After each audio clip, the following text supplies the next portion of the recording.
Մի քիչ որ երկար պատասխանեմ կլինի։ Երկար պատասխանեք, նաև հաշվի առնելով ձեր դրամների երեքային։ Տեսեք, մենք ունենք մի իրավիճակ, որ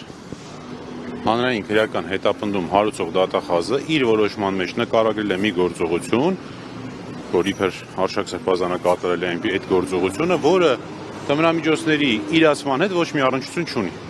Այսինքն այն ինչ որ գրել են այն գործողությունները, եթե օրինակ ենթադրենք դա իրականում տեղի ունեցած լիներ, ապա անգամ այդ պայմաններում հնարավոր չէր լինի Արշակ Սրբազանին մեղադրել այդ հոդվածով։ Սրանից հետո, սրանից բացի կալանքի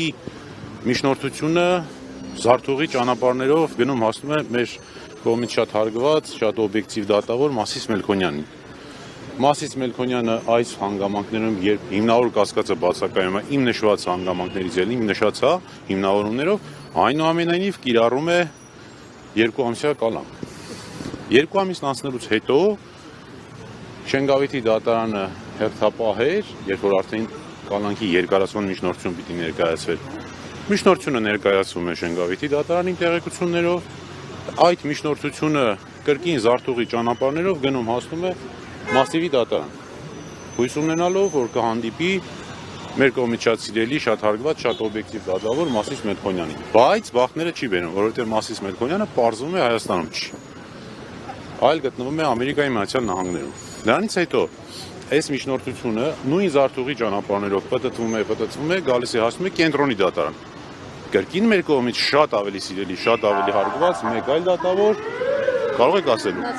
Կարեն Ֆարխոյանի։ Եվ մենք հավատում ենք, որ Կարեն Ֆարխոյանը կիրականացնի արդարադատություն եւ Արշակ Սրբազանն ազատ կարձակվի։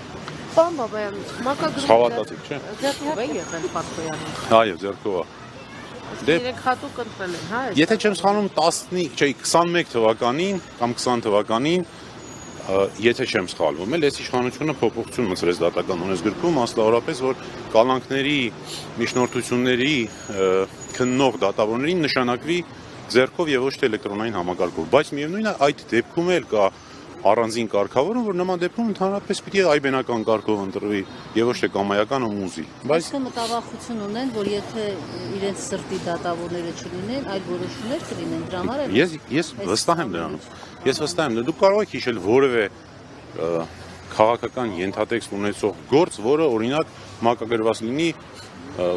քիչ թե շատ օբյեկտիվության համբավ ունեցող դատավորի։ Չի եղել նման դեպք, երբեք չի եղել։ Եթե եղած է լինի, վստահաբար օբյեկտիվ եղել է որոշումները։ Պարոն Բաբայան, իսկ այս գործով ուղեկցություն եղել է, թե չի եղել։ Դե հիշում եք, որ նախաքննության գաղտնիությունից ելնելով չեմ կարող շատ փակագծեր բացել, բայց կասեմ, որ ոչ, որևէ ուղեկցություն չկա։ Պարոն, իսկ այդ իրական ապացույցը որ օրել է ինչ-որ։ Ես անկեղծ ասած չունեմ տես տեղեկություն, բայց այսօր խոստանում եմ կնիչին կհարցնեմ դատականիստի ժամանակ։ Չգիտեմ կպատասխանի թե չէ, բայց ես կհարցնեմ։ Եթե ասեց ինչ պատասխանեց կգամ կասեմ։ Որոշակի ազդեցություն անշուշտ կունենա, բայց ասել թե այդ գործել գոյություն չունի, այնքան էլ ճիշտ չի լինի։ Հաշվի առնելով նախորդ նիստը, որը կալանքի նիստ է եղել, հա, կալանավորումից առաջ եկել դատարան։ Այս դեպքում եւս ենթադրում եմ, որ նույն հիմնավորումներով են լինելու, եթե այո, խնդրում եմ ասեք դրան որոնք են հիմնավորումները եւ կարծեմ 4 ռիսկ կա, չէ՞, դրանցից 3-ից մեկը որն է այդ ռիսկը։ Խոչընդոտելը։ Նախաքննությանը խոչընդոտել։ Ինչպես պետք է խոչընդոտել։ Ասում են հեղինակություն ունեցող անձը կարող է խոչընդոտել, թե ինչի պիտի խոչընդոտի, չգիտեմ։ Ոչ մի կերպ, ուղղակի գրել են գրելու համար։ Ինչ նախաքննական աշխատանքներ են Դե ես չեմ կարող ասել։ Նախ չգիտեմ, որ իմանամ էլ իրավունք չունեմ ասելու։ Պարոն Բաբայան, դուք այսօր միջնորդելու եք կալանքից բացի այլ ընտրական ինչ խափանամիջոց, օրինակ տնային կալանքը Գիտեք, հա, ընդհանրապես այս դեպքում պիտի որևէ խափանամիջոցի մասին խոսք չլինի, բայց մեր իրականության մեջ այո, միջնորդել ենք բոլոր հնարավոր այլընտրանքային խափանամիջոցները, այդ թվում դրանց համակցությունը, միայն թե բանտային կալանք չլինի, բայց հույս ունենք շատ մեծ, որ հավատում եք, չէ՞ էլի։ Բան էլ չի փոխվելու, նույնն ալնելու ինչ որ եղել է, որովհետև պատմեցին չի էլի։ Շնորհակալություն։